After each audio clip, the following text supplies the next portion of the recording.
Buenas noches.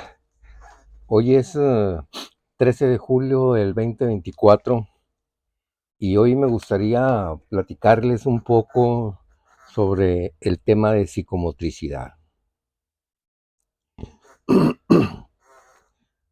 Todo ser humano al nacer nace con ciertas características o capacidades muy específicas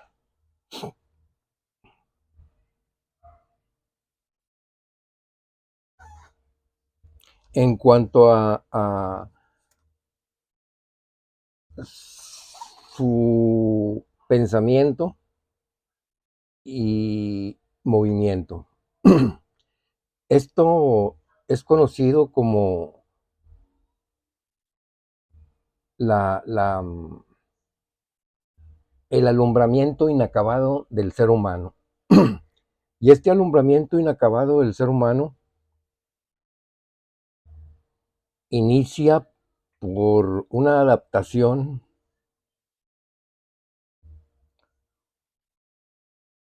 que es un proceso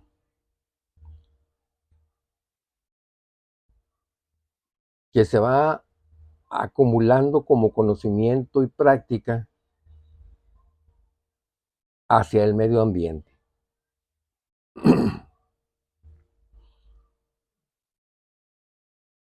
¿En dónde se da esta adaptación? Esta adaptación se da indiscutiblemente en el tiempo y en el espacio, que es en donde se mueve el ser humano. Esta adaptación se da en torno a otros congéneres o a otras personas, niños, personas adultas, animales, objetos naturales y objetos inventados por el hombre.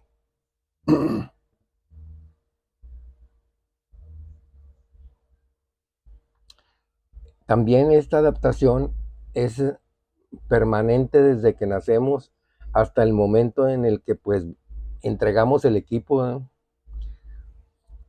Y no importa cómo se relacionen, siempre lo va a hacer, siempre se va a ir aprendiendo, siempre va a ir moviéndose mejor, pensando mejor, comunicándose mejor, pero más sin embargo, la forma más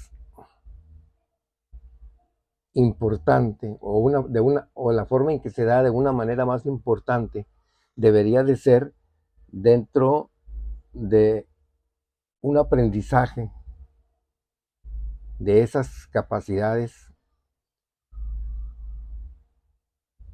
bien estructurada. Es bueno decir que este aprendizaje se da con el formador o el maestro, sin el formador o el maestro y a pesar del formador y el maestro. Ahí es donde está el punto nodal en el que es bueno comentar que si el niño tuviera un formador o un entrenador o un profesor bien capacitado y bastante interesado en hacer las cosas correctamente, todos los estímulos que el niño reciba en sus prácticas día con día lo van a llevar a un mejor resultado o a mejores logros dentro del ámbito de la motricidad.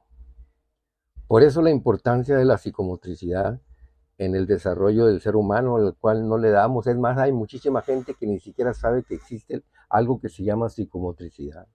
Profesionales de la educación física y del deporte ignoran algunas veces tanto el área de la psicomotricidad,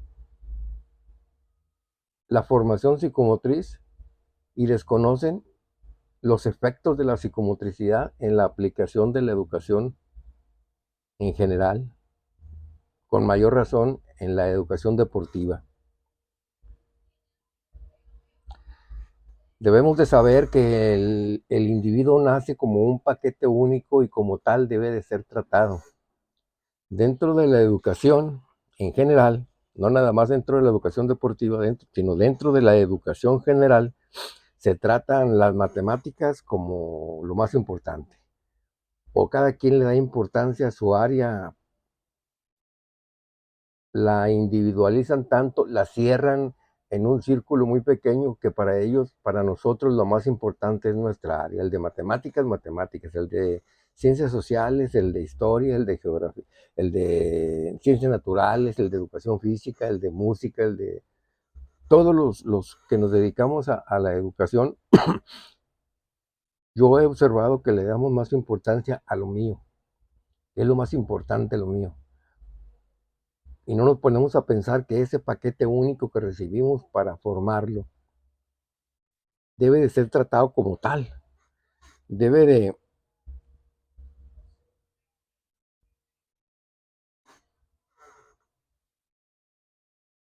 debemos de separar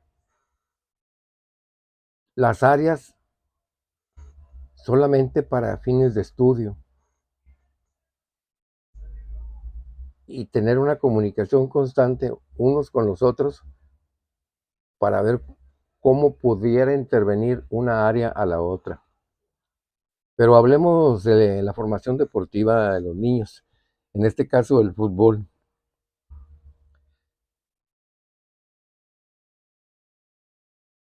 En la educación o el entrenamiento deberá de ser mediante un tratamiento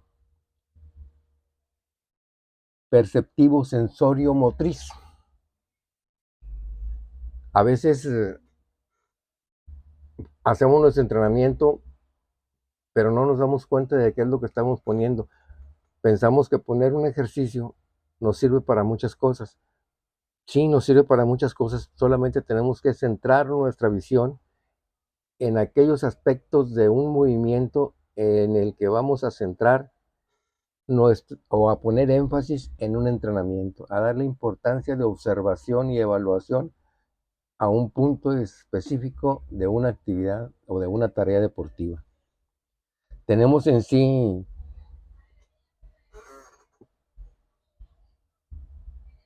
que la formación deportiva de un niño debemos atacarla desde el punto de vista de experiencias motrices. Y otro aspecto sería el de las capacidades físicas coordinativas. El tercer aspecto sería las capacidades físicas condicionales. Todo esto mediante el deporte. Y el deporte lo podemos encontrar en la escuela, con el deporte escolar, en el club o en el equipo. Son las áreas en donde se le da eh, mucho énfasis a la formación en el deporte.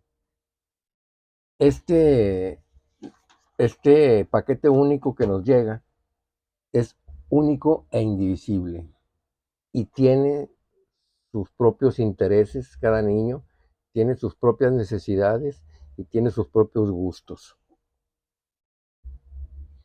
Entonces solamente nos vamos a dividir o a separar cuando vayamos a hacer estudio o a plasmar un proyecto de entrenamiento, a hacer una tesis, pero lo repito, única y exclusivamente para efectos de estudio. Bien, ¿cuál sería el área de trabajo? El espacio del trabajo para la psicomotricidad.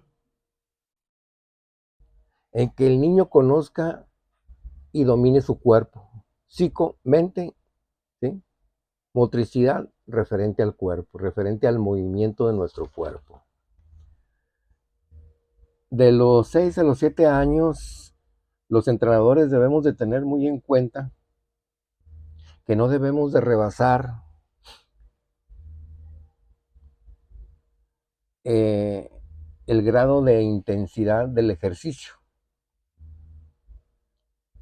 ¿Para qué ponemos a un niño a dar 10 vueltas al campo, a un niño de 6 o 7 años, si no le va a servir para nada? Al contrario, tal vez, así, tal vez pudiéramos causar microlesiones que no nos damos cuenta en ese momento que las estamos provocando, sino hasta entrada a la edad o tal vez en la edad adulta empieza a bajar los niveles. Por ejemplo, podemos cambiar eh,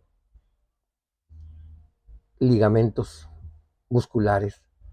Todas las fibras musculares vienen en blancas, se dice que vienen en fibras blancas, que son las de la flexibilidad y la velocidad, y fibras rojas, que son las de la fuerza y la resistencia. Como estamos tratando a un niño de darle muchas vueltas y de que él tome mucha condición física y mucha fuerza, se está irrigando demasiado las fibras blancas, y estas fibras blancas las podemos convertir en fibras rojas, y le quitamos a un niño ser flexible y veloz porque sea fuerte y resistente. El conocimiento y dominio del cuerpo es en las capacidades coordinativas, que el niño conozca cada una de sus partes de su cuerpo y sus grupos musculares.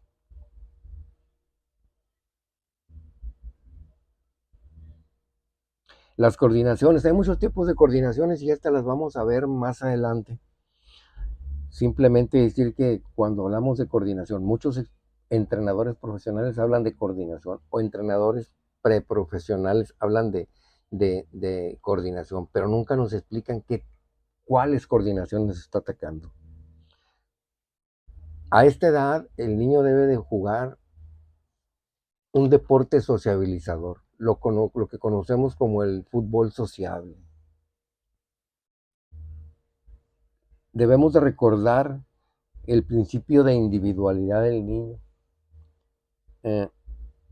Debemos también de atender al siguiente principio, que es primero el concepto y después el gesto. Debemos de pensar en no hacer campeones prematuros, porque al hacer esto estamos dejando atrás ciertos conocimientos que el cuerpo debe de tener en su memoria motriz, y ya grandes de edad ya es más difícil eh, que los llevemos por ese camino.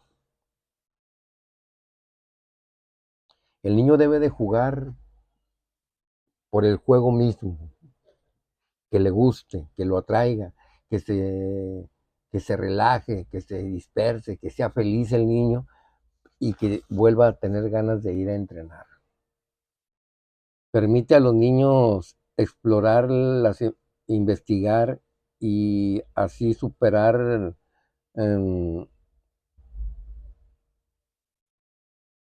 y transformar situaciones que les son muy complejas.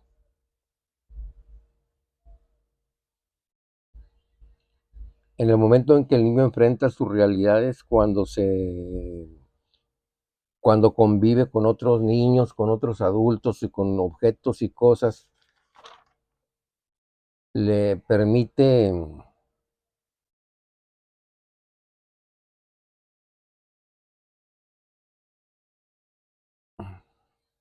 nos permite observar que los temores que los niños puedan tener son intangibles o tangibles.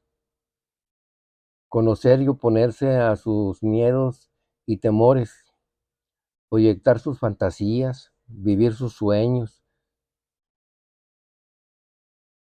desarrollar su inventiva, asumir roles, disfrutar del juego y expresarse con libertad. Estas son cosas muy importantes para los niños. Es muy importante decirles, para mí, que es preferible a niños de esta edad no convertirlos en futbolistas competitivos, sino que jueguen por jugar. La mejor forma, y a lo que yo he investigado en otros países, por ejemplo, vamos a hablar eh, de los chilenos. Ellos tienen una formación deportiva infantil que les permite a los niños ir descubriendo, ir inventando sus formas de dribbling, sus formas de tirar, sus formas de pasar, sus formas de moverse, y poco a poco los entrenadores van dándole las indicaciones suficientes y necesarias para que el jugador pueda mantener un nivel de aprendizaje siempre en mejora, siempre en mantenimiento e incremento de sus capacidades físicas, técnicas e individuales de cada uno de los deportes. Y después viene la técnica de grupo, la táctica. Entonces, es importante conocer que si un entrenador no se pone a estudiar psicología evolutiva, formas de entrenamiento infantil, recreativas, formas que al niño le procuren felicidad y relajamiento y le despierten el gusto por el fútbol, es muy difícil formar buenos jugadores. Fíjense, una crítica al fútbol en general. En el fútbol mexicano, ¿cuántos jugadores mexicanos hay y cuántos extranjeros? ¿Por qué no podemos formar una selección competitiva? ¿Por qué siempre andamos llorando por el quinto juego, el quinto juego o el cuarto juego? Porque no hay jugadores.